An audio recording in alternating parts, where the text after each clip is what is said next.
Start our second session, that is the topic role of theatre and drama in classroom.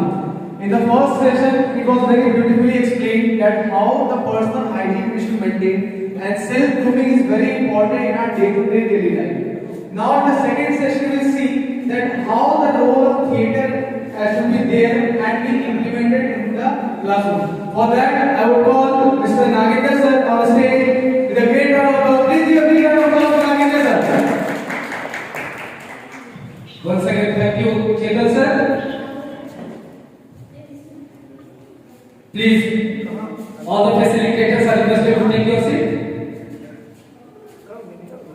मैं लगातार बोलते ही रहता हूँ, चाहे कोई भी ट्रेनिंग हो, प्रोग्राम हो, इसलिए मैं ज्यादा कुछ बोलकर शुरू नहीं करूँगा, सीधा स्लाइड में हम लोग आएंगे और वहाँ से जैसा कि आपका पहला सेशन जो था वो बोरिंग था, दूसरा सेशन भी कोशिश करेंगे और ज्यादा बोरिंग करने का हम लोग, okay? Not boring sir, it's interesting. Our topic is drama. What is drama? What is drama? Drama happening. Can anyone explain what is drama? Sir, can I? Yes, sir, of course. असल में coordination के साथ बोलते हैं, table से है, लेकिन दिक्कत ये है कि ज्यादातर इनमें से हम लोग इसके लिए रिहर्सल नहीं किया। Of course, ड्रामा है। drama is drama. drama is life and life is drama. We are the characters. जीवन ही नाटक है और नाटक ही जीवन है। हम सभी किरदार हैं। हर एक रूप में आप सुबह से उठिए, आप किसी चीज के लिए प्रिपेयर कर रहे हैं यानी आप ड्रामा करना शुरू कर चुके हैं। क्लासेस जाना है, उसके लिए मेरा ड्रामा तैयार है, स्क्रिप्ट तैयार है। आज मैथ्स क्लास में मुझे ये पढ़ाना वो मेरा ड्रामा का हिस्सा है। उसमें मेरे बच्चे किरदार हैं, मैं किरदार हूं। तो ड्रामा का कैसे डेवलप आइडियाज कोऑपरेटिवली हम लोग मिलकर किसी भी चीज का जब चिंतन करते हैं वहीं से ड्रामा शुरू होता है। ये समझिए। बिना इंग्लिश टीचर बिना बोले रह नहीं पाते। Of course ma'am. Yes ma'am. William Shakespeare को हम लोग यहाँ डिफाइन नहीं करते हैं तो थोड़ा चूक पड़ता है। एकदम drama king William Shakespeare. Please give a big round of applause for our SPS Rathi Goswami ji. इस हिसाब से life the world is the stage and we are the performers. Of course ma'am. Drama DRAMA you can see on the screen respect others and this space। हमारा जो space का मतलब क्या है? आसपास का समाज, सोसाइटी, हम सब उनका जब हम रेस्पेक्ट करते हैं तो वो भी एक ड्रामा का हिस्सा होता है। Always try your very best. हम सभी चाहते हैं कि हम हमेशा पूरे शिद्दत के साथ समाज में आगे बढ़े और आगे ही रहें। Maintain concentration. Concentration is must needed everywhere. In teaching law, concentration is the vital thing that we should possess. Next, always show audience adequate. Audience जरूरी नहीं है कि हर जगह आपको इस जैसा रंगमंच और इस जैसा ऑडियंस मिले, क्योंकि यहाँ पर जो टॉपिक है ड्रामा का इस्तेमाल क्लासरूम में हम कैसे कर सकते हैं, तो बिना ऑडियंस के भी ड्रामा का इस्तेमाल कैसे होगा, कैसे हम अपने करिकुलम को और आइडियाज को एक्सप्लेन कर सकते हैं, वो आगे के स्लाइड्स में हम देखेंगे। Moving to our next. What is drama? The enactment of real and imagined event through role play, play making and performance enabling individuals and groups of explore shape and represent ideas। जैसा कि आप animation में देख सकते हैं, drama जहां शुरू होता है वहां इमेजिनेशन शुरू हो जाता है और इमेजिनेशन को जब हम सार्थक रूप देते हैं उसी को हम ड्रामा बोलते हैं। Next slide please. Common myths about teaching drama. जो प्रायः लोग सोचते हैं ड्रामा, जैसे ही ड्रामा आता है हमारे मन में ख्याल आ जाता है एक रंगमंच होगा, एक स्टेज होगा, वहां बहुत सारे किरदार होंगे, बहुत बड़ा ऑडियंस होगा, ऑडिटोरियम होगा, लेकिन ऐसा नहीं है। ड्रामा के लिए आप बहुत अच्छे एक्टर हो ये जरूरी नहीं है। जैसा कि आपने सेशन 1 में देखा, सुब्रतो सर इज नॉट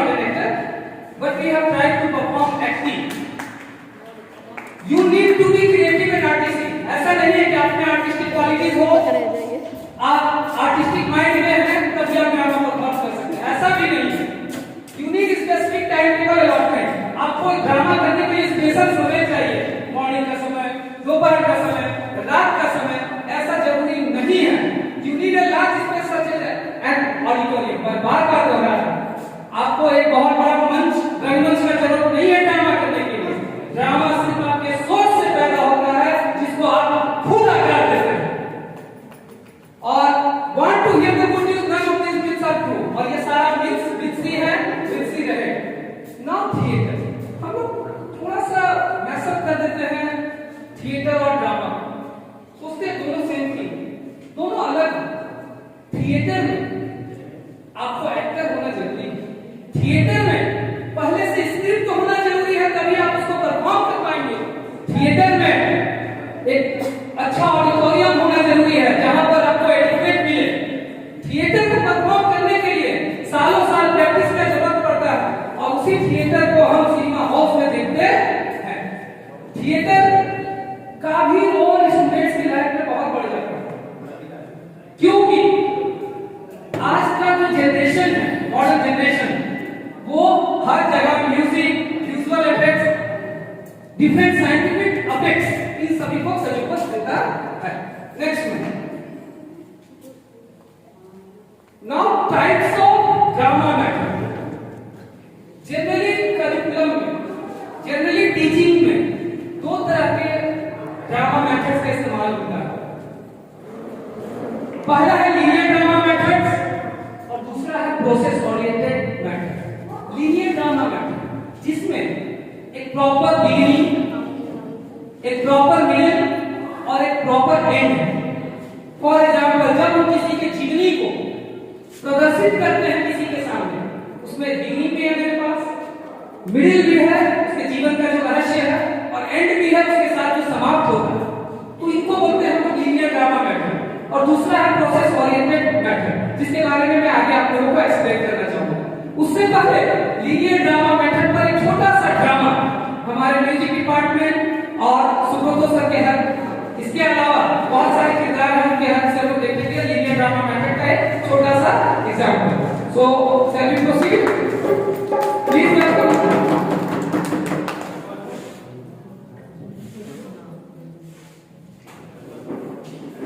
हमारे जो जनरेशन लगातार वेस्टर्न सभ्यता की ओर बढ़ते जा रहे हैं, उनको वापस अपने संस्कृति में लाना हम सभी शिक्षकों का कर्तव्य है।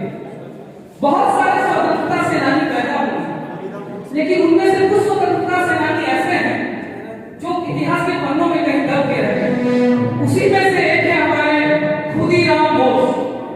वो मात्र 18 साल के उम्र में हंसते हंसते फांसी को चूम ली। उनका जीवन परिचय अभी थोड़े चंद समय के पश्चात आपको ड्रामा के जरिए दिखाया जाए। खुदीराम बोस को जब फांसी हुई, वो महज 18 साल, 11 महीने और 10 घंटे के थे। जब 18 साल बच्चे खुलकर हंसना सीखते हैं, जीवन शैली समझना सीखते हैं, वहां पर एक बच्चा ऐसा था जो हंसते हंसते स्वतंत्रता सेनानी का तमगा लिए इस देश को विदा करे। उसी पर हम सब ये छोटा सा ड्रामा परफॉर्म करने वाले हैं।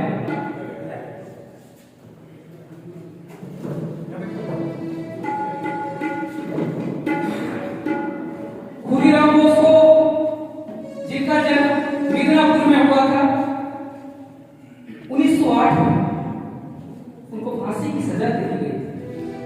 उस समय मिदनापुर प्रोविंस में, ध्यान से सुनिएगा तभी आपको पूरा ड्रामा का सार समझ में आएगा। उस समय मिदनापुर प्रेसिडेंसी में एक मैजिस्ट्रेट हुआ करते थे, लॉर्ड किंग्सफोर्ड। इतने वो क्रूर थे, कोई भी हिंदुस्तानी क्रांतिकारी, चाहे वो छोटा सा क्राइम करे या बड़ा क्राइम करे, उसको तुरंत फांसी का सजा ही वो सुनाते थे, जिससे पूरा क्रांतिकारी वर्ग आतंकित था। और यह खुदीराम बोस को पसंद नहीं है, और उन्होंने ठान लिया कि भारत मां को इन जैसे क्रूर, किंग्सफोर्ड जैसे क्रूर जजों से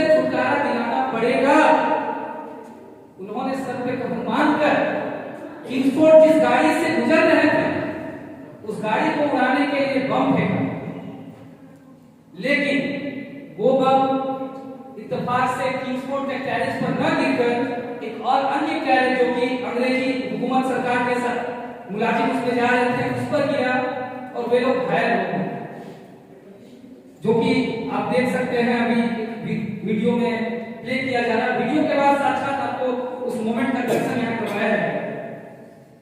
उनका परवरिश हाई स्कूल में हुआ था, हैमिल्टन हाई स्कूल उस समय वहां चलता था।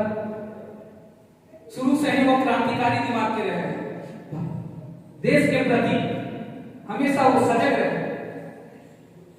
बचपन में भी बहुत सारे क्रूरता उन्होंने ब्रिटिश सरकार का झेला और मुजफ्फरनगर जो कि अभी बिहार में है, उस समय बंगाल प्रदेश के मिदनापुर डिस्ट्रिक्ट में हुआ करता था।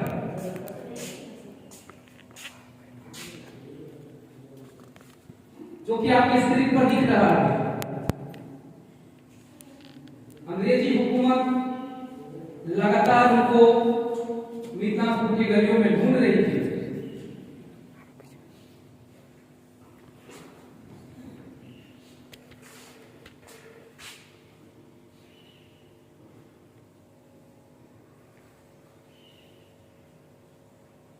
एक छोटा सा बालक महज उम्र उस समय जब ये किंग्सफोर्ड के कैरेज में बंद हो गए थे, मात्र 17.5 साल के थे उस समय। सिर्फ 2 हियरिंग में, मात्र 2 हियरिंग में इनको दोषी करार दिया गया था और उसके पीछे कारण था लॉर्ड किंग्सफोर्ड, उनका क्रूरता। उनका केस इत्तेफाक से मेरे नाम के एक वकील उस समय लड़ रहे थे, खुदीराम बोस का, श्री नागेंद्र नाथ। उनके साथ उनका सहयोगी प्रफुल्ल चाकी भी उसमें शामिल थे। प्रफुल्ल चाकी किंग्सफोर्ड से इतने भयभीत हुए, लेकिन उन्होंने शुरू में ही कहा था कि मुझे अंग्रेजी हुकूमत जिंदा कभी नहीं पकड़ पाएगी, और प्रफुल्ल चाकी ने सुसाइड कर लिया था।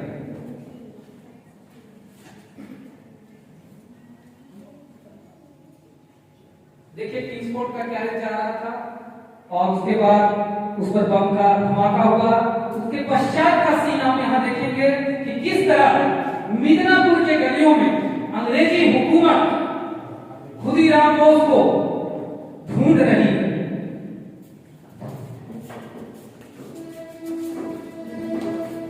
ऐसे दौड़ेंगे।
मात्र 18 वर्ष हो रहा और एक छोटे से बालक खुदीराम बोस को 18 साल की उम्र में 11 अगस्त 1908 को फांसी पर चढ़ाए जाने का दिन है। किस तरह ये नादान बालक देश के लिए फांसी पर चढ़ते वक्त भी हंस रहा है, उस भाव को अब गाने के शब्दों में हमारे आचार्य विक्रम सर प्रस्तुत करेंगे, जिसका साथ खुदीराम बोस के रूप में सुब्रतो सर करेंगे। ध्यान से इस फीलिंग को समझने का कोशिश कीजिए।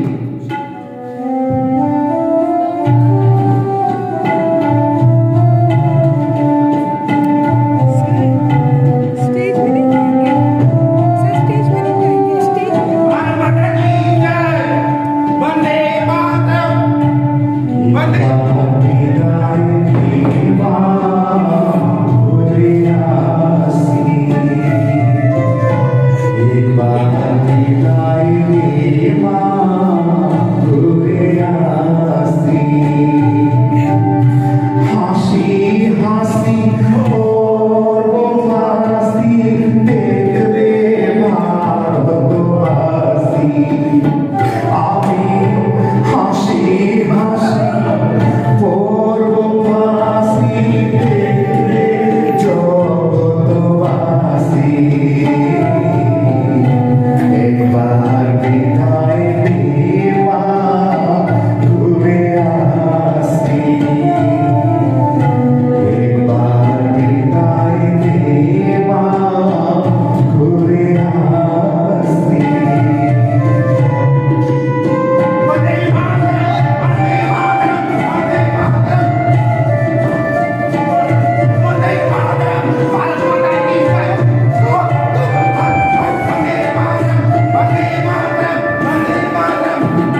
उस समय वो दर्द महसूस नहीं किए थे जो स्वतंत्रता के समय हमारे स्वतंत्रता सेनानियों ने महसूस किए, समझे, देश के लिए मर मिटने का जज्बा उत्पन्न किए। लेकिन आज ये प्रोग्राम हम सबों में वही जज्बा, वही समझ, वही दर्द महसूस करने में सर को सलाम, सर के सारी टीम और हमारे म्यूजिक डिपार्टमेंट को सलाम, वो दर्द महसूस कराने के लिए जो हमारे स्वतंत्रता सेनानियों ने उस समय महसूस किए थे। धन्यवाद सर। गूज बम्स आ गया एकदम सच में। तो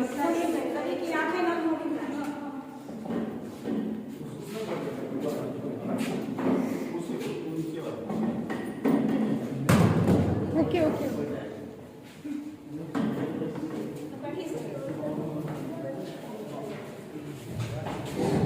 आज इस प्रोग्राम को देखकर लगा मानो किस तरह से संघर्ष करके हमें ये स्वतंत्रता हासिल हुई है। वो छोटा सा बच्चा उसके अंदर कैसा दिखता होगा, उसकी माँ के अंदर क्या दिखता होगा।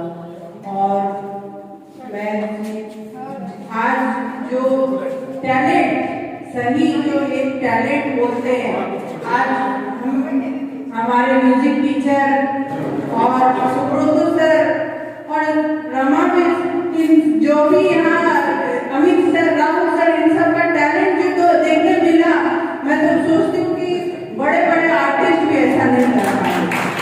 उनको बहुत बहुत धन्यवाद कि हमारे सामने इन्होंने इतना अच्छा प्रस्तुत किया। बहुत बहुत मेरा मन एकदम भरा है। मैं देख रही थी तो मुझे उस बड़े सीरन गूज़बम्स आ रहे थे कि किस तरह से मैंने आज़ादी को हम लोग इतना इस देश को नहीं समझते, उस देश के वासी होते हुए भी, देशवासी होते हुए भी हम इस देश की आज़ादी को नहीं समझते हैं। दिन भर हमारा मन लगा रहता है ये देश खराब है, ये देश के लोग खराब है। लेकिन जब हम इस तरह का एक नाटक आज जो इन्होंने दिखाया है, बहुत ही उम्दा प्रस्तुति थी, बहुत ही उम्दा। अगर ये बच्चे मैंने देखेंगे तो जरूर उनके अंदर वो देशभक्ति की भावना उजागर होगी। बहुत बहुत धन्यवाद। हरे हरे बहुत thank you so much ma'am. एकदम मैडम, अंग्रेजी वकील का से आंसू निकल सकता था, आपको उस समय किरदार में नहीं करना।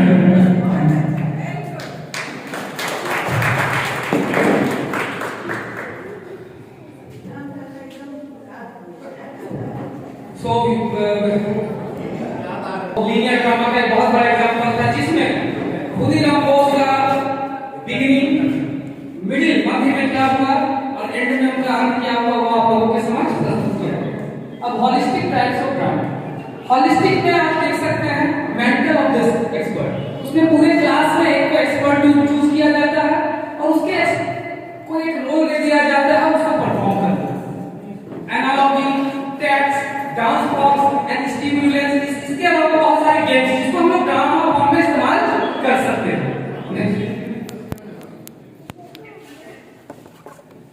अब basic elements of drama, drama में एलिमेंट्स का जिक्र अब मैं क्या करूं, आप लोगों को फीलिंग को समझ सकते हैं, ड्रामा के जरिए आपको दिखला दिया गया है। एक ब्रेन उडलेट थे जिन्होंने बहुत ही अच्छी पुस्तक लिखी, उसमें उन्होंने लिखा role playing, narrative, language, verbal, non verbal, symbols, use of space movement, इनका क्या रोल होता है। क्लियर? नेक्स्ट, आपको जब मैंने स्लाइड दिखा रहा था तो आप गौर किए होंगे, इससे पहले स्लाइड में भी आपका रोल प्लेइंग का जिक्र था, सेकेंड स्लाइड में भी रोल प्लेइंग। तो रोल प्ले जो होता है वो सबसे महत्वपूर्ण फॉर्म ऑफ ड्रामा होता है, क्योंकि रोल प्ले में आप किसी भी एक्टिविटी को आप अपने स्टूडेंट्स को दे सकते हैं और वो उसका कॉपी करके अपने अंदर वो फीलिंग ला सकता है। जैसा कि लिखा हुआ है, involves an activity which a student or a group of students dramatise his or their real reaction to certain problematic situation. The purpose is to find out how students will normally conduct themselves. एक situation दे दिया जाता है और उसमें उनका role play, अपना expertise इसमें कैसे लगाते हैं, दूसरे के कैरेक्टर में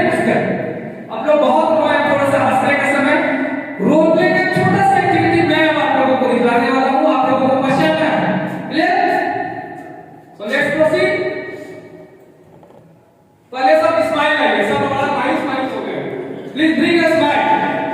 चलिए आपको कैरेक्टर पहचानना है सभी ग्रुप को।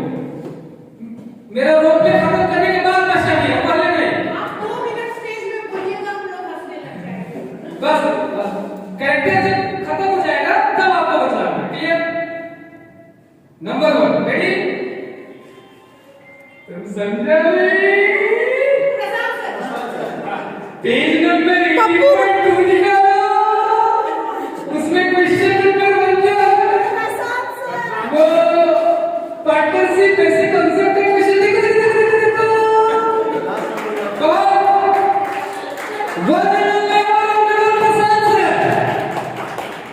नेक्स्ट सेकंड 4 किताब में सबका लेकर होगा 4 second ready? How dare you to be disciplined by class? I am not tolerate any indiscipline. One and only Sangeeta Vikram ma'am. Next, करूँ? मैं लिख के देता हूँ, नहीं पढ़ेगा तो कुछ नहीं होगा। मैं लिख के देता हूँ। कौन? अजय चंद्र सर और लिखते हैं, मैं लिख के देता हूँ। जो जैसा करेगा वो वैसा करेगा, मैं लिख के देता हूँ। And last but not the least,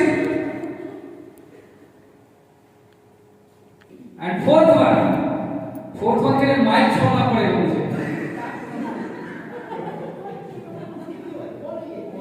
एक मिनट जस्ट इसके थोड़ा सा स्लाइड दे रहा है। It's good ना sir that we know our family members. जब हम इतना कर सकते हैं तो हमारे बच्चे रोल प्ले को कैसे निभाएंगे?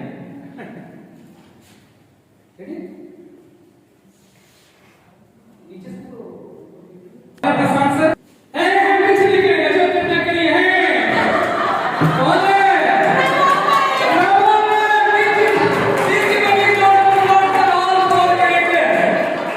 प्रशांत सर, संगीता मिस, मैं लिख के देता हूँ कॉलेज से एंड मानव लिखा में जाता है।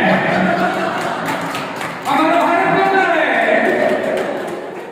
तो देखिए रोल प्ले, जब मैं एक टीचर होकर अपने कलीग्स का रोल प्ले इतने अच्छे से कर सकता हूँ, तो अगर बच्चे को हम रोल प्ले का कैरेक्टर में डाल दें तो कितना ज्यादा सीख सकते हैं। अगर रोल प्ले हो गया है तो एक मैडम थोड़ा स्क्रीन दिखाइए आपके। अभी एक मिनट स्क्रीन देखना है, अपना आंसर को अपने पास रखना, तुरंत बोलना नहीं है। आप में से जो सबसे पहले हाथ खड़ा करेंगे उनको मैं बुलाऊंगा। Okay, so now on the screen the question is, सोने को पलंग नहीं ना ही महल बनाए, 1 रुपया पास नहीं फिर भी राजा कहलाए। कौन? सोने को पलंग नहीं ना ही महल बनाए, 1 रुपया पास नहीं फिर भी राजा कहलाए। कोई बता सकते हैं? एनीवन? ना ही उसके पास सोने को पलंग है, ना ही महल बनाया है, 1 रुपया उसके पास नहीं है, फिर भी वो राजा कहलाता है। Anyone? Yes sir, please give a big round of applause for Chetan sir. Mahatma Gandhi. जी नहीं, इट इज रॉन्ग आंसर। किसी के पीछे राजा होगा वो नहीं से कितना आंसर है? Please come on the please. Siddharth sir का आंसर है से। इसे लॉक कर दिया जाए, कंप्यूटर जी इस प्रश्न के उत्तर पर ताला लगाया जाए और आपका जवाब सही है से। तो please give a big round of applause for Siddharth sir. Please आप जीते हैं छोटी सी तोहफा। Please collect it from honourable principal ma'am. आपने देखा इस प्रश्न में भी मैं रोल प्ले कर रहा था। कितना रोल प्ले कर रहा था? अमिताभ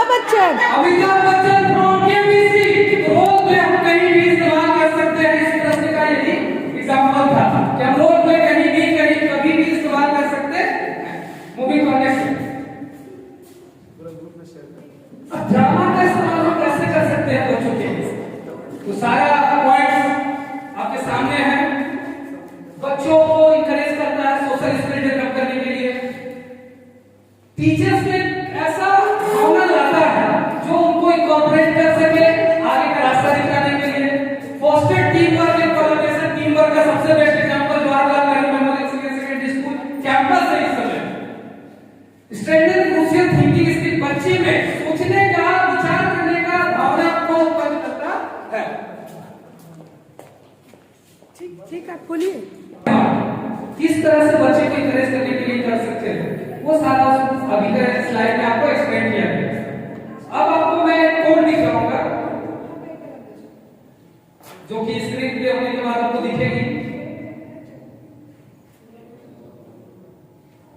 बिजली भी आंख में चौड़ी है। Next slide. अब ध्यान से देखिए, एक चाइनीज प्रोवर्ब यहाँ है जिसे बेंजामिन फ्रैंकलिन ने कहा था और चाइनीज लोग बहुत अडॉप्ट किए हैं। Tell me and I will forget, show me and I may remember, involve me and I will understand. जब आप मुझे कुछ बोलते हो थोड़े समय बाद उसको हम भूल सकते हैं। जब आप मुझे कोई विजुअल रूप में दिखा देते हैं उसको कुछ समय तक हम याद रख सकते हैं। हो सकता है कि आगे चलकर भूल जाए, कुछ समय तक याद रख सकते हैं। लेकिन जब आपको किसी चीज में इन्वॉल्व कर ले, फॉर एग्जांपल ये जो ड्रामा हुआ उसमें अगर आपको इन्वॉल्व कर ले तो आप आजीवन याद रखिएगा कि हम ये ड्रामा किए थे, हम उसमें ये पार्ट किए थे। उसी का एक छोटा सा वीडियो मैं आप लोगों को दिखाने जा रहा हूँ। वीडियो के बाद उस पर एक शिक्षा भी है जो हम एक्सप्लेन करेंगे आगे चलकर। So please ma'am play the video, ध्यान से देखिएगा।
तो इस वीडियो में आप देख सकते हैं स्टिम्युलेशन मोड का ड्रामा जो होता है, जिसमें एक्ट कोई और करता है, बोलता कोई और है, उसका इस्तेमाल किया गया है।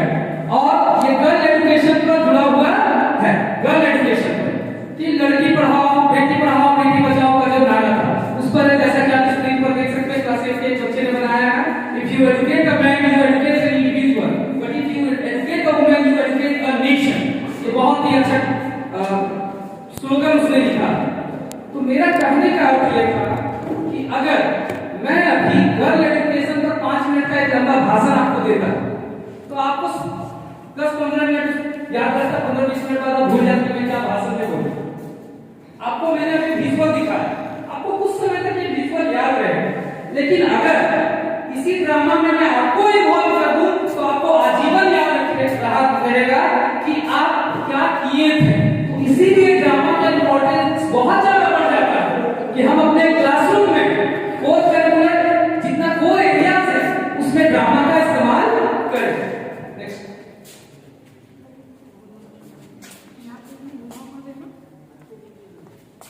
How to use drama in the classroom. जैसा मैं बार-बार बोल रहा हूं, putting your place for an audience is not what is meant by using drama in classroom।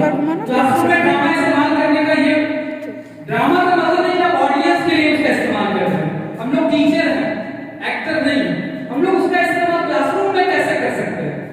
तो कोर एरिया जैसे कि लैंग्वेज है, आर्ट्स है, सोशल साइंस है, साइंस है, वहां पर ड्रामा का इस्तेमाल हम लोग बहुत ही आसानी से कर सकते हैं। ये drama is very effective in making a historical event come alive for student. उसका एग्जांपल हम लोगों ने अभी एक ड्रामा में देखा, खुदीराम बोस की जिंदगी पर जो ड्रामा हुआ उसमें सब कुछ लाइव इवेंट आपको दिखने लगा। हम सभी उसको फील कर सकते थे, जो कि एक एंशिएंट हिस्ट्री का इवेंट है। तो ड्रामा किसी भी इवेंट को बहुत पोलाइटली और बहुत ही सार्थकता से लाइव मोड में लाकर आपकी आंखों के सामने रख देता है। अगर इस मोड में हम लर्निंग बाय डूइंग करते हैं तो बच्चे बहुत अच्छे से उसको समझ पाते हैं। Next slide. अब आ जाता है cognitive benefits of drama. Through drama student जो है, हमारा जो सोसाइटी है उसके बारे में जानते हैं। सक्सेस इन लाइफ चांसेस उसका बढ़ जाता है। जब किसी चीज को आदमी खुद फील करके उस पर आगे बढ़ने लगे तब उसका सक्सेस रेट अर्थ से अर्थ तक चला जाता है। ड्रामा भी बहुत इमेजिनेशन दिमाग का खेल है। जब बच्चे को आप इमेजिन करने के लिए मजबूर कर देंगे, जब बच्चे अपने से इमेजिन करने लगेंगे इवेंट को, तो ऑटोमेटिक है उनका कॉग्निटिव डेवलपमेंट बढ़ता चला जाएगा और उसका आईक्यू लगातार बढ़ेगा, घटेगा कभी नहीं।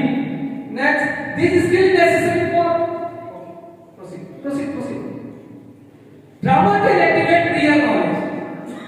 फॉर एग्जांपल, आप क्लास में इंग्लिश पढ़ाते हैं, हिंदी पढ़ाते हैं, या फिर हम लोग कोई भी साइंस मैथ कुछ भी पढ़ाते हैं, तो पढ़ाने से पहले उससे जुड़े हुए मेन इवेंट्स को हम लोग उसके सामने प्रेजेंट करते हैं, ताकि पहले से उसको थोड़ा आइडिया हो जाए कि पढ़ाना क्या है।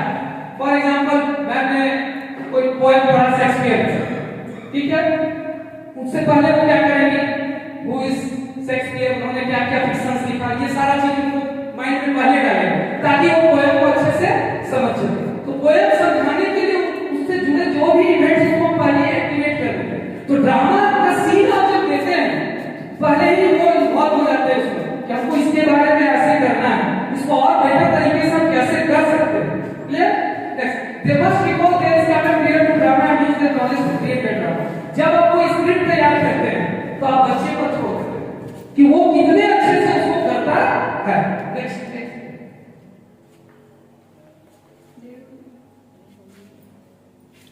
Drama different parts of the brain, बहुत इंपॉर्टेंट टॉपिक है। जैसा कि पहले के रिसर्च में कहा गया है, हमारा ब्रेन 2 हेमिस्फीयर में बटा हुआ है। पहले का एक थ्योरी, राइट एंड लेफ्ट, और माना गया है कि लेफ्ट पार्ट ऑफ जो ब्रेन होता है it is critical to reading. जितने भी हम लोग रीडिंग एक्टिविटीज ये सब करते हैं वो लेफ्ट से करते हैं, और राइट वाले जो है वो आर्टिस्टिक माइंड के होते हैं, आर्टिस्टिक वर्क जो जितना भी हम करते हैं वो राइट से करते हैं। लेकिन ये थ्योरी बिल्कुल गलत है, ये बहुत ही आउटडेटेड थ्योरी है। अब जो है हमारा जो ब्रेन है, मॉडर्न थ्योरी के हिसाब से 4 भागों में बटा हुआ है। बायो टीचर हैं तो उनको शायद मालूम होगा, 4 भागों में बटा हुआ है, जैसा आप देख रहे हैं, frontal lobe, parietal lobe, temporal lobe and occipital lobe. और हमारे शरीर का विकास, हमारे आईक्यू का विकास फ्रंटल लैब में रहता है। फ्रंटल लॉब जो होता है हमारा आगे का हिस्सा, उसी से हम सबसे ज्यादा सोचते हैं। और ड्रामा, थिएटर, आर्टिस्टिक वर्क में सबसे ज्यादा इस्तेमाल फ्रंटल लॉब का होता है। अगर फ्रंटल लॉब का इस्तेमाल होने लगा तो ऑटोमेटिक है बच्चा का आईक्यू लेवल बढ़ेगा और उसका ओवरऑल डेवलपमेंट बढ़ेगा। अब ब्रेन का बात हो और क्विज ना हो तो अच्छा नहीं लगेगा। अच्छा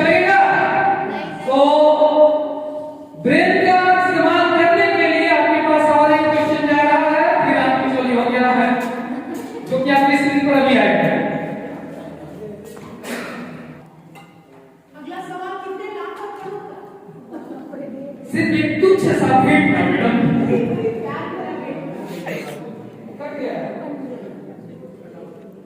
अच्छा ठीक है, मैं एक्सप्लेन करता हूं। एक मंदिर के 9 दरवाजे हैं, ठीक है। एक दरवाजे में 9 पंडित बैठा है, हर एक दरवाजे में। फिर से एक मंदिर के 9 दरवाजे हैं, हर एक दरवाजे में 9 पंडित है। एक पंडित की 9 बीवी है, हो जाता है। हर एक बीवी के 9 बच्चे हैं और हर एक बच्चे के पास 9 टोकरी है। एक टोकरी में 9 ठो हर एक गुलाब का फूल है। तो बताइए तो कितने गुलाब हैं? लगाइए अपना frontal lawyer. You have 5 minutes, 5 minute में आप सॉल्व करके दीजिए। एक मंदिर में 9 दरवाजे, एक दरवाजा में 9 पंडित, एक पंडित में 9 बीवी, एक बीवी के 9 बच्चे, एक बच्चे के पास 9, एक बच्चे को हर एक बच्चे, हर एक बीवी, हर एक बच्चे, सिर्फ एक नहीं, ध्यान से समझिए। एक मंदिर के 9 दरवाजे, एक दरवाजे में 24 से बैठा है। Yes please. आपका आंसर बोलिए। 2-3 आंसर चलेंगे, उसके बाद सही आंसर क्या?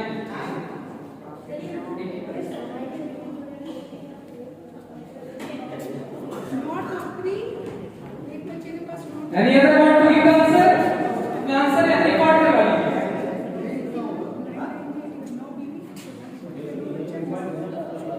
मोबाइल से मत करिए, प्लीज यूज योर लॉक। अभी मैंने एक्सप्लेन किया frontal lock, parental lock, use your locks.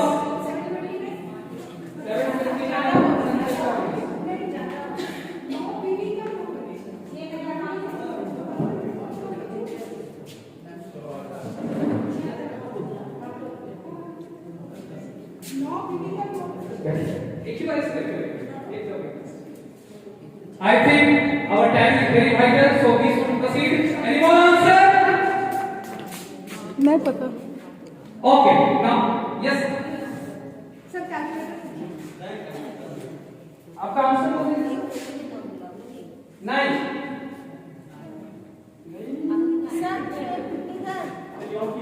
बोलिए आंसर। 9।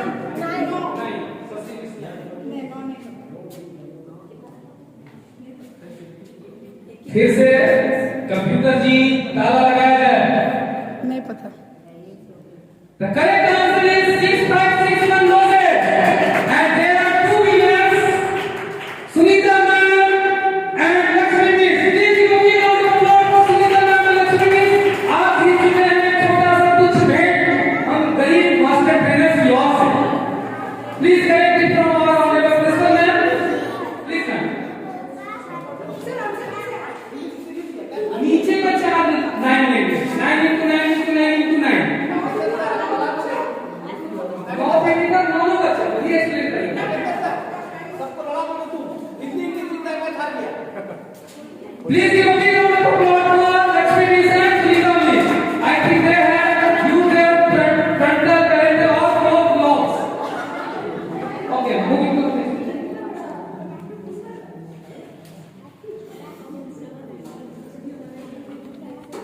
अब देखिए, बहुत ही इंपॉर्टेंट नॉलेज है, तो सभी को जानना चाहिए।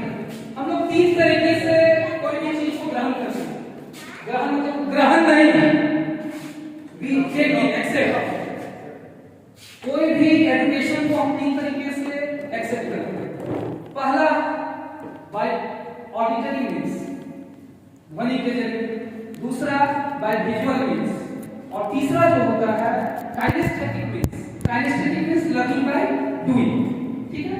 तो पूरा जो यूनिवर्स है, ऑल यूनिवर्स, उसका 15% की जनसंख्या ऐसा है जो कि ऑडिटरी मींस से बेस्ट उनको समझ में आता है। ऑडिटरी मींस से वो सब कुछ सीख लेते हैं। 15% ऑफ द होल यूनिवर्स, पूरा संसार में 15% ऐसे लोग हैं जो कि सिर्फ ऑडिटरी मींस से ही सब समझ सकते हैं, सब समझ लेते हैं। 40% पॉपुलेशन ऐसा है जो कि विजुअल मींस, अगर उनको कोई फिल्म के रूप में दिखा दिया जाए तो वो अच्छे से समझ लेंगे। लेकिन 45% जो जनसंख्या पूरे धरती पर वो काइनेस्थेटिक मींस से ही समझते हैं, यानी उनको लर्निंग बाय डूइंग करवाना पड़ता है। सोचिए, यहाँ 15% इसके बावजूद अपर प्राइमरी लेवल्स तक काइनेस्थेटिक मींस का इस्तेमाल ना के बराबर होता है। प्रेजेंट जो रिसर्च हुआ है उसमें ना के बराबर होता है और इसीलिए एनएलपी बार-बार बोल रहा है लर्निंग बाय डूइंग। मुख्य बात है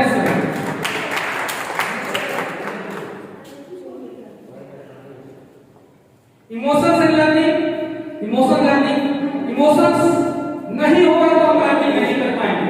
हर तरह का इमोशन उसमें चाहिए। अगर साइंस पढ़ा रहे हैं साइंटिफिक डेवलपमेंट लाना होगा, कॉमर्स पढ़ रहे हैं आपको टाइम मैनेजमेंट, मैनेजिंग चेंज इनका जरूरत पड़ेगा, आर्ट्स पढ़ रहे हैं आपको उसमें ड्रामा मींस सब चीज को एक्सप्लेन करना होगा। तो हर एक इमोशन का एक अपना इंपॉर्टेंस होता है ड्रामा और थिएटर्स में, जिसको आपको क्रिएटिविटी बच्चे में जगाना पड़ेगा। अब मेन आ जाता है integration of drama and arts in school curriculum. School curriculum में कैसे उसका इस्तेमाल किया जाए, इसका एक जीता जाता एग्जांपल एनसीईआरटी बुक है कि नहीं मैम? क्लास 9 में एक चैप्टर है बिहाइंड बुक का the sound of music. Sound of music नाम का एक चैप्टर है जिसमें एवरेज जर्नी साउंड को समझ सकती थी बिना उसको सुने, और इसका सीधा उन्होंने प्रत्यक्ष रूप से एग्जांपल साइंस में दे दिया। कैसे 9 के ही साइंस बुक में फिर अक्सर सर हमारे साइंस का एनसीईआरटी बुक में चैप्टर 12 साउंड है, तो वो ऐसा क्यों कर पाती थी? Due to the wavelength of the sound vibrations. तो देखिए तुरंत इंग्लिश में भी उसका इस्तेमाल और उसी का एग्जांपल आपको 9 के साइंस बुक में भी दे दिया है कि किस तरह से आप उसका करिकुलम में इस्तेमाल कर सकते हैं। मूविंग टू अगली स्लाइड। अब आ जाता है म्यूजिक। बिना म्यूजिक सब सुन, मोती मानुष चूर। म्यूजिक के बिना चाहे ड्रामा हो चाहे कोई फंक्शन हो, वो सब कुछ जीरो बन जाता, बिग जीरो।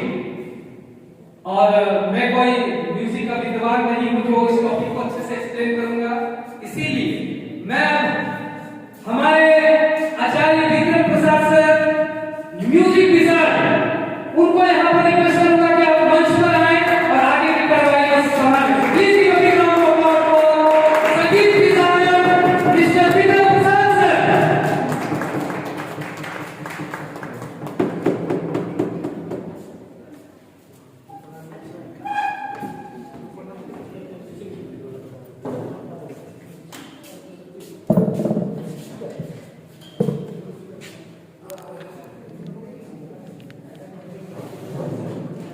संगीत है शक्ति ईश्वर का, हर स्वर में बसे है राम। संगीत है शक्ति ईश्वर का, हर स्वर में बसे है राम। रागी को सुनाए राग, रोगी को मिले आराम। शुरुआत होता है हमारा संगीत यहाँ से। परम आदरणीय प्राचार्य महोदय, शैक्षणिक प्रभारी हमारे चौबे सर, प्रशिक्षण प्रभारी हमारे राखी मैडम एवं सभी सहयोगी शिक्षक सभी को हमारा नमस्कार। संगीत एक ऐसा चीज ना जिसका बोर है, ना छोर है, ना लंबाई का पता है, ना चौड़ाई का पता है, ना ही गहराई का पता है। कहां से शुरू करूं मेरी समझ से परे। फिर माना जाता है हमारे ग्रंथों और वेदों के अनुसार कि सर्वप्रथम ब्रह्मा जी द्वारा संगीत शिव जी को प्राप्त हुआ। शिव जी से फिर मां सरस्वती को मिला। मां सरस्वती ने नारद जी को दिया और नारद जी ने भरत मुनि को दिया और भरत मुनि को ये जिम्मेदारी दी गई कि आपको इस संगीत को जन साधारण में पहुंचाना है। इसका अर्थ ये होता है कि संगीत ईश्वर की देन है, हमने नहीं बनाया। और ये अनंत है। हम इतिहास में पढ़े हैं 3 काल, तीनों कालों में संगीत की अलग अलग परिभाषा दी गई है। प्राचीन काल, मध्यकाल और आधुनिक काल। मैं बहुत डिटेल में नहीं जाऊंगा क्योंकि समय का अभाव है, लेकिन ये बताओ कि प्राचीन काल में सिर्फ गायन को ही संगीत माना गया। हम गा रहे हैं वही संगीत है। लेकिन मध्यकाल में पंडित सराफदेव ने संगीत की परिभाषा को स्पष्ट किया और कहा कि नहीं, गायन, वादन और नृत्य तीनों का सम्मिलित रूप संगीत है, ऐसा मानना चाहिए। आधुनिक काल में भी मध्यकाल वाली बात लागू होगी। सभी ने स्वीकारा, पंडित विष्णु दिगंबर, पंडित भातखंडे, जिनका अनुसरण हम सब करते हैं और फर्स्ट ईयर से 6th ईयर 8th ईयर विशारद में उनके दिए गए रागों को हम लोग सीखते हैं। उन्होंने भी कहा कि संगीत इन तीनों कलाओं का सम्मिलित रूप ही है। हालांकि उन्होंने स्पष्ट ये भी कहा कि गायन अपने आप में स्वतंत्र है, वादन जो इंस्ट्रूमेंट है, वाद्य, वो भी स्वतंत्र है और नृत्य भी स्वतंत्र है। फिर भी तीनों एक दूसरे के पूरक हैं, ऐसा माना गया। अब मैं ये बताना चाहूंगा कि हमारे ललित कलाओं में हमारा संगीत का क्या स्थान है। हम जानते हैं कि हमारे समाज में ललित कलाएं 4, 5, 6 बहुत सारे बताई गई हैं, लेकिन मैं यहाँ पर 5 का जिक्र करूंगा कि सर्वप्रथम ललित कलाओं में संगीत आता है, फिर चित्रकला आता है, फिर नृत्य कला आता है, फिर वास्तुकला आता है, साहित्य कला आता है। लेकिन सर्वश्रेष्ठ संगीत को रखा गया। आखिर क्यों? आखिर क्या उसमें गुण है, क्या कौन सी खूबी है तो सर्वप्रथम है, सर्वश्रेष्ठ है। मैं इसलिए सर्वश्रेष्ठ कह रहा हूं क्योंकि मैं संगीत से जुड़ा हूं, ये बात भी सत्य नहीं है। क्योंकि शास्त्रों में लिखा है, विद्वानों ने कहा है, ग्रंथकारों ने इसे स्पष्ट किया। तो यह स्पष्ट किया गया। आखिर ललित कलाएं क्या है? ललित कलाएं तो ये कलाएं थी जो मेरी समझ में आती है कि ऐसे ही कुछ चीजों को निर्माण किया जाए जो मनोरंजन के साथ साथ अपनी भावनाओं को भी प्रकट करे, चाहे गीत हो, चाहे चित्र हो, चाहे जो भी। तो ऐसे में सर्वप्रथम ये देखा गया कि उसको सर्वश्रेष्ठ हम क्यों माने, तो देखा है कि चित्रकला में पेन, पेंसिल और पेपर की आवश्यकता, मतलब चार्ट उसमें सामग्री लगता है। उसके बाद फिर देखा गया कि वास्तुकला जो भवन निर्माण है उसमें तो दुनिया की सारी चीजें प्रयोग होने लगी है, उसको भी साइड कर दिया गया विद्वानों के द्वारा साइड किया गया। उसके बाद जो है आपका नृत्य, इसमें भी बहुत सारे मेकअप की जरूरत पड़ती है, इसलिए इसको भी प्रथम श्रेणी पर नहीं रखा गया और ये कह दिया गया कि संगीत ही एक ऐसी कला है जिसके कम संसाधन से ही इसको गाया बजाया जा सकता है। मात्र नाद मतलब ध्वनि और शब्द, ये दोनों अगर किसी एक व्यक्ति के पास है और हमें लगता है कि ये चीज उसके अंदर विद्यमान रहती है, वो जहां जा रहा व्यक्ति ये ध्वनि और शब्द को लेकर चल रहा है, तो ध्वनि करके वो अपने गीत निकाल सकता है और उसको शब्दों में डाल सकता है। तो इसलिए कहा गया कि सबसे कम समय में हम संगीत को आराम से सुन लेते हैं, इसलिए उसको सर्वप्रथम और सर्वश्रेष्ठ मान लिया गया और यही कारण है कि वो सर्वश्रेष्ठ है। अब थोड़ा आएंगे संगीत के प्रकार। संगीत में जो प्रकार है वो 2 प्रकार के हैं, एक शास्त्रीय संगीत और दूसरा भाव संगीत। शास्त्रीय संगीत क्या है? वो संगीत जो शास्त्रों द्वारा बनाई गई है, तालबद्ध है, लिखित प्रमाण है, उसको छेड़ा नहीं जा सकता है, मेरी मजबूरी है, हमें उसे सीखना ही पड़ेगा। यानी कि व्याकरण। जितने भी लोग संगीत सीखते हैं विधि पर, उनको ये शास्त्रीय संगीत से गुजरना पड़ता है। और ऐसे तो लोग इंग्लिश सिखाते हैं तो दूसरी बात है, उसका जिक्र यहाँ पर हम नहीं करेंगे। तो शास्त्रीय संगीत वो संगीत है जो शास्त्र से संबंधित है और उसमें तान, आलाप, गायन की कला, अलग अलग चीजें होती हैं जो उसमें समावेश रहती है। भाव संगीत, मैं जल्दी से आगे बढ़ना चाहूंगा। भाव संगीत वो संगीत है जो अपनी भावनाओं को प्रकट करता है, अपनी सहजता पूर्वक प्रकट करता है। अब वो प्राय हमें देखने को आसानी से मिल जाता है। वो है हमारा चित्रपट संगीत, वो है हमारा लोकगीत, वो है हमारा भजन, वो है हमारा गजल। बड़ी आसानी से हम कहीं उसे सिखाने लगते हैं। शास्त्रीय संगीत सभी की बस की बात नहीं होती है, उसके लिए बहुत धैर्य की आवश्यकता पड़ती है और बड़ी समझ की आवश्यकता पड़ती है।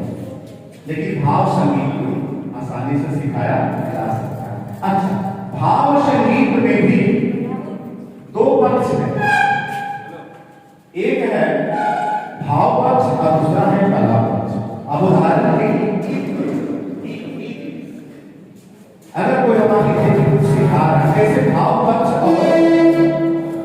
और कला पक्ष को स्पष्ट करते हैं संगीत।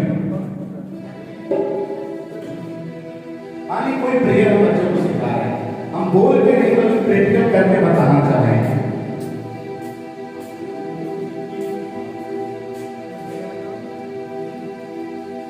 हम बालकों की ओर भी भगवान तेरा ध्यान। बच्चे कहेंगे लेकिन भाव पक्ष और कला पक्ष में अंतर मुझे बताने की आवश्यकता नहीं पड़ेगी, आप समझ पाएंगे। हम बालकों की ओर भी भगवान तेरा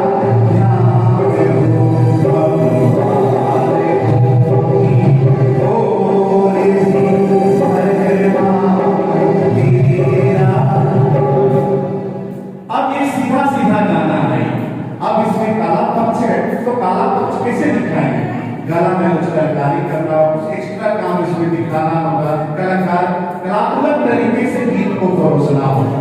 ये हुआ कला पक्ष। अब देखिए इसी गीत को मैं कैसे शास्त्रीय संगीत का कुछ अंश डालने का कोशिश करूंगा और कलात्मक बन जाता है। हम बालकों की ओर भी भगवान तेरा ध्यान हो। अब मैं पहले कहा और बाद में जो कहा, दोनों में काफी अंतर हो गया और ये अंतर बहुत कम लोग समझ पाते हैं। क्यों? उनको अच्छा लगता है, आगे बच्चा क्यों अच्छा लगा इसके पीछे तो शास्त्रीय संगीत की तरफ थोड़ा जाना पड़ता है।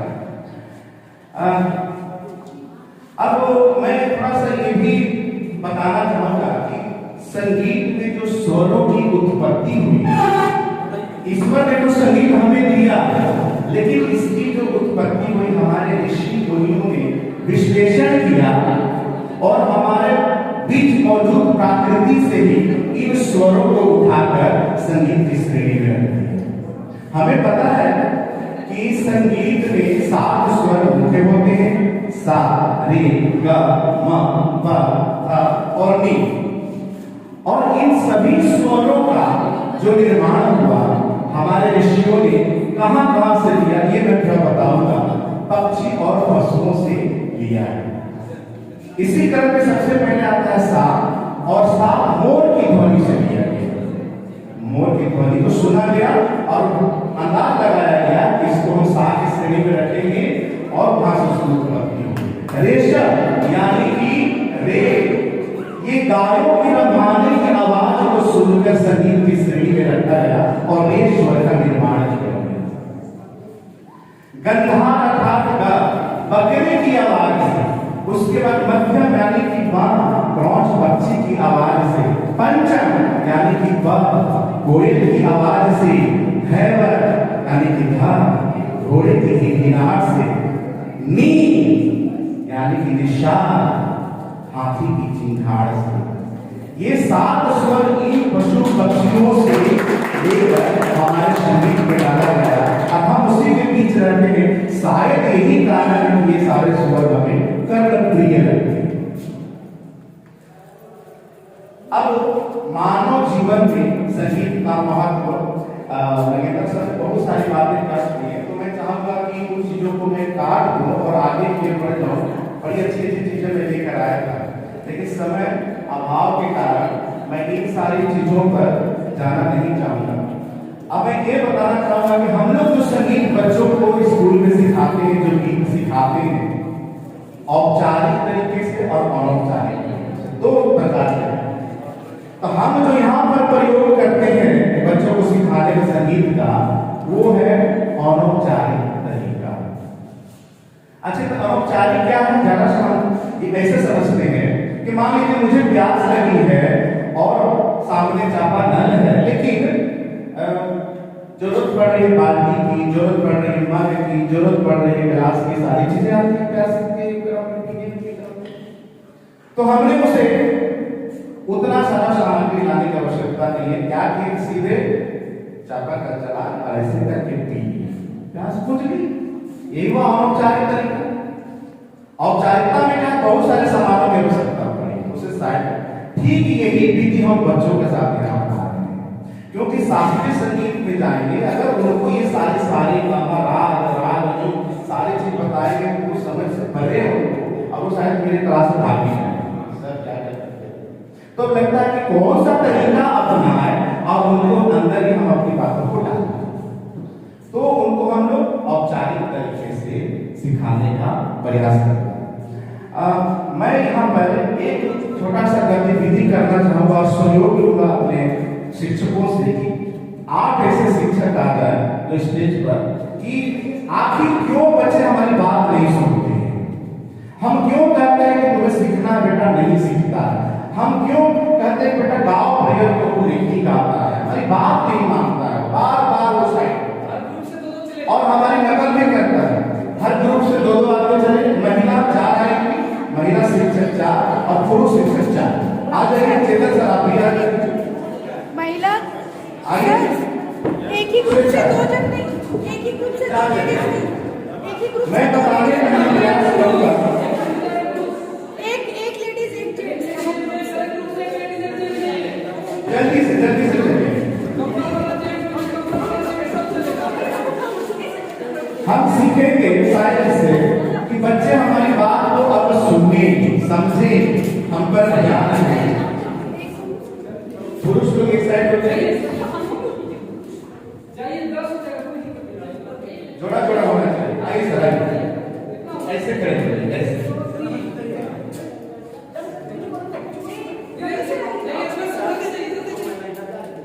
अमित सर आप ही जाइए, लक्ष्मी से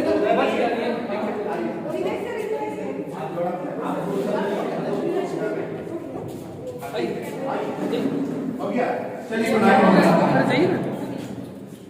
अब करना क्या है आपको, तो एक समानता का काम करेंगे और एक दूसरे को ऐसे अंगुली दिखानी, एक दूसरे आपकी अंगुली और इनकी अंगुली बिल्कुल समांतर रेखा पर दिखाइए। शर्माना नहीं, जिन्होंने किया सर उनका फोटा करना, ठीक है, एकदम समांतर रेखा में है। अब इसको वहीं से घुमाना है, लेकिन ध्यान रखना है कि वो समांतर रेखा में ही घूमे, आगे पीछे नहीं होनी चाहिए। आपकी इच्छा जो किसके सामने, चलिए शुरू कीजिए, सीधा से शुरू कीजिए, स्टार्ट, 1 2 3 स्टार्ट। घूम रहा है कैसा? ईमानदारी से बोलिएगा, समांतर रेखा में नहीं घूम रहा, बिल्कुल ईमानदार नहीं है।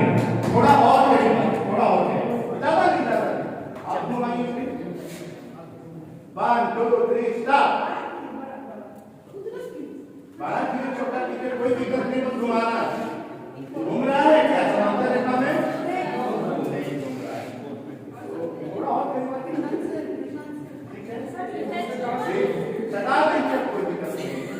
रेडी, आप चलिए घुमाइए। 1 2 3 स्टार्ट। जल्दी जल्दी जल्दी। जल्दी जल्दी नहीं हो रहा है। अब आप लोग ऐसे कीजिए, सभी ऐसे आप ब्लॉक करने पाते हैं, बस आप उसको घुमाइए, घुमाइए, पकड़िए, दूसरे को चिपका के पकड़िए हाथों को, घूम रहा है अच्छा सर, बहुत बहुत धन्यवाद, बहुत बहुत आपको हमारे हेल्प करने के लिए धन्यवाद। अब यहाँ पर अब आप सबसे हमारा प्रश्न है यही करेंगे कि इस गतिविधि से हम क्या सीखें, मतलब क्या लगता है इस गतिविधि से बच्चों को हम कैसे अपने तरफ आकर्षित करता है, ऐसा क्या महसूस होगा? हाँ उसके करीब जाना पड़ेगा बहुत सुंदर, ताकि हम उसके दुख को समझ पाए। वो कैसे समझ पाएगा? दूर ढंग से उसके दूरी से समझाने से, मैंने हम उसके अंदर क्या समझना चाह रहा है, क्या उसके अंदर है।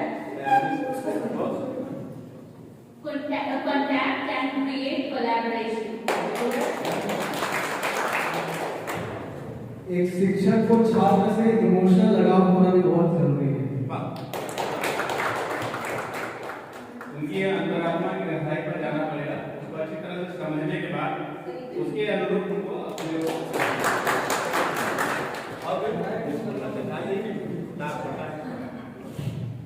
करीब अगर जाएंगे बच्चों का पास का उसका उनका मेंटेलिटी को जान पाएंगे, मेंटेलिटी को जानते हुए उनको और प्रॉब्लम को सॉल्व करेंगे। धन्यवाद। बहुत बहुत आप सबको एक बार धन्यवाद गुणा। अब आप अपने सीट पर बैठ सकते हैं। इनकी एक बार जोरदार तालियां बजाइए। मैं जो बोलना चाह रहा था, जो बताना चाह रहा था, इन्होंने कहा हम महसूस किए कि अगर बच्चों से दूरी बना के रखते हैं तो जो हम सिखाना चाहते हैं नहीं सीखते, हमें वो अवॉइड करते हैं, हमें स्वीकारते नहीं, उसके थोड़ी दुख सुख की बात हम पर्सनली कर लेते हैं, थोड़ा सा कुछ काट देते हैं, प्यार कर लेते हैं, तो हमारी बात बड़ी सहजता से सुनने लगते हैं। तो इस एक्टिविटी से हमें ये प्राप्त हुआ कि हमें उनसे लगाव रखना चाहिए, प्यार से लगाव रखना, दूरी नहीं बनाई, करीब आकर उनसे बातचीत करके अपनी तरीके से उसको पढ़ा। अब मैं अंत में थोड़ा सा नुक्कड़ नाटक की ओर चलूंगा। जिन्होंने बताया कि संगीत अगर ना हो तो क्या हो, अगर संगीत का प्रयोग नहीं होता है हमारे जीवन में तो हम अधूरा सा रहते हैं। हर जगह में देखिए तो संगीत का प्रयोग है, जन्म से लेकर मृत्यु तक। जिस दिन बच्चा जन्म लेता है और उसकी रोने की जो आवाज आती है उसमें संगीत है, वो सातों स्वरों में से कोई एक स्वर रोग होता है। अगर उसकी ध्वनि तेज होती है रोने की तो सोचिए को रे या गांव में रो रहा है, पंचम में रो रहा है, हैपत में रो रहा है। तो हमारे कण कण में हमारे अंदर संगीत है, जरूरत है उसे समझने की। शादी हो, विवाह हो, वहां भी अछूता नहीं है हमारा संगीत। शादी हो जाए, गीत ना बजे, डांस ना हो, नृत्य ना हो, गीत ना हो, तो कहने को शादी हो। आज का जो परिवेश है, तीज त्योहार जो आते हैं हमारे जीवन में, उसमें भी अगर गीत ना बजे तो आपका वो छठ पर्व, आपका वो दुर्गा पूजा, आपका वो तीज त्योहार सब अधूरे से नीरस लगते, कोई रस नहीं, कोई मनोरंजन नहीं। तो इसको हम कुल मिलाकर कहें तो हमारे जीवन से जुड़ा हुआ संगीत है, हर कण कण में संगीत है, हर जगह मौजूद है। इस पूरे सभा में संगीत है, अलौकिक है तो दिखता नहीं लेकिन है। अब अंतिम तरफ में चलूंगा लास्ट में कि नुक्कड़ नाटक में संगीत किस तरह से पिरोया जाता है और क्या प्रभाव पड़ता है। आप देखेंगे अभी नगेंद्र सर ने एक नाटक दिखाया जो कहीं का था, वो संगीत विहीन था, उसमें कोई ध्वनि नहीं थी, बच्चों की आवाज आ रही थी, सबकी आवाजें आ रही थी, तो वो हमें लगा था थोड़ा नीरस टाइप का लग रहा। नहीं, अगर उसमें म्यूजिक का प्रयोग होता है, मानिक सर का जैसा कोई बड़ा कलाकार मिल जाता और उसमें म्यूजिक डाल देता, रवि के जैसा कोई तबला वादक मिलकर उसमें घोड़े की आवाज डाल देता, उसमें ट्रेन की आवाज छक की डाल देता, पानी की कलकल डाल दिया होता तो वो जीवंत हो जाता। तो वहां कमी महसूस कर रहे हैं हम संगीत। दूसरा चीज जो है, एक वीडियो हमारे पास है और मैं क्षमा चाहूंगा, समय थोड़ा ज्यादा लग रहा है तो मैं ज्यादा चाहूंगा मैडम से कि मैं अपनी बातों को बड़ी संक्षिप्त में रख रहा हूं। एक वीडियो है और इससे स्पष्ट हो जाएगा कि संगीत कितना जीवंत है, क्यों वो शक्तिशाली है, सर्वव्यापक है। Sir start. बहुत कुछ नसीब है आपके यहाँ काम में, तो आपने ऐसे गौरवमंद आलिम फाजिल उस्ताद की शागिर्द हुए और ऐसी बेहतरीन मौसी और गायकी की तालीम इंशाअल्लाह परवरदिगार की ऐसी खूबसूरत कदमी पर आपकी शौकत हमेशा बुलंद रहेगी। एक रात दीपक हुआ है और सुना है कि जब उसको गाया जाता है तो आंखों में भी चिराग जलते हैं और आप भी बच जाती हैं। आपने बिल्कुल सही सुना है मानना। क्या आप ऐसे रात को जानते हैं? जी मानना, हम रात को सुनना चाहते हैं।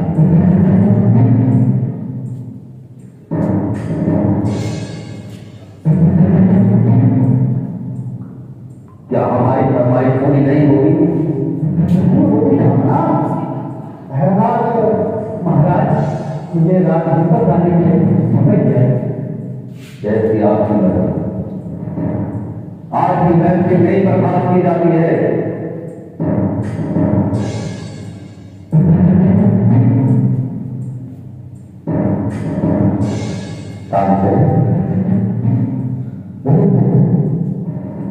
इस तरह निराश होने से कुछ नहीं होगा। हाँ बिल्कुल, महाराज की इच्छा को पूरी करनी पड़ेगी अवश्य, और इसके वहां सरस्वती आपको रक्षा करें। बाबा, आप इस तरह चिंतित होकर क्यों बैठे हैं? आइए खाना खाइए। हाँ बेटे,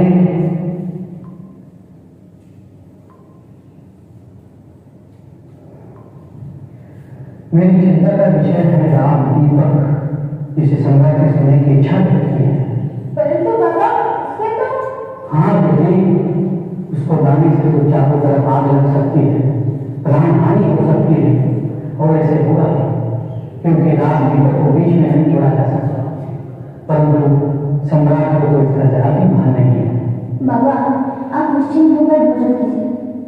माँ सरस्वती इसका कोई न कोई उपाय जरूर निकालेगी। शायद माँ सरस्वती की यही इच्छा।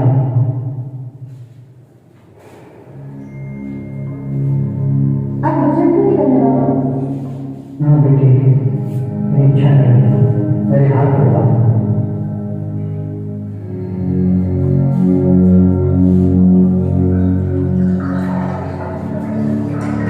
बाबा, एक उपाय है। जब दरबार में आपका दीपक गाएगा और उसे काम बढ़ जाएगा तो हम दोनों बहन यहाँ से रात दिया बना जाते हैं। उससे वर्षा होगी और आप दीपक की गर्मी नष्ट कर देंगे। हाँ बाबा। नहीं, माँ सरस्वती की इच्छा है। हमने सब तैयारियां पूरी कर रखी। आज दरबार में हमारी ख्वाहिश पूरी की जाएगी। अवश्य महाराज, परंतु इसमें अग्नि भी लग सकती है। वही तो हम भी देखना चाहेंगे। जो आप यहाँ इरशाद।